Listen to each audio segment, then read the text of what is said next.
നമ്മുടെ മലയാളികളുടെ ഡയറ്റിൽ ഒഴിവാക്കേണ്ടതും ഉൾപ്പെടുത്തേണ്ടതുമായിട്ടുള്ള ഫുഡ്സ് ഏതൊക്കെയായിരിക്കും?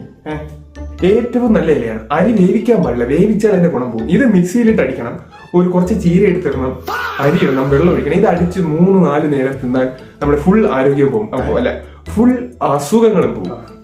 നിങ്ങൾക്ക് എന്തെങ്കിലും പറ്റിയാൽ എന്നെ വിളിക്കണ്ട, ഹോസ്പിറ്റലിൽ പോയാൽ മതി, പ്രശ്നം തീർന്നില്ലേ.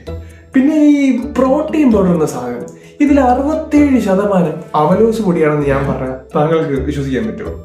33% ഗോതമ്പ് പൊടിയാണ്. പല ദിവസവും ഞാൻ ചപ്പാത്തി ഉണ്ടാക്കുന്നത് ഈ പ്രോട്ടീൻ പൗഡർ എടുത്തിട്ടാണ്. ഇതുപോലെ വേറൊരു സംഭവം, നമ്മൾ ഈ പാല്, അതുപോലെ പഴവർഗ്ഗങ്ങൾ, ഈ പച്ചക്കറികൾ, ഇതൊക്കെ ഒഴിവാക്കണമെങ്കിലും നമ്മൾ ഈ ഇറച്ചി, മീൻ ഇതൊക്കെ ഒട്ടും തൊടാൻ പാടില്ല. എന്നാൽ കേരളത്തിലെ മുട്ടകൾക്ക് വേറൊരു പ്രത്യേകത കൂടിയുണ്ട്. ഇത് കോഴിമുട്ടയല്ല.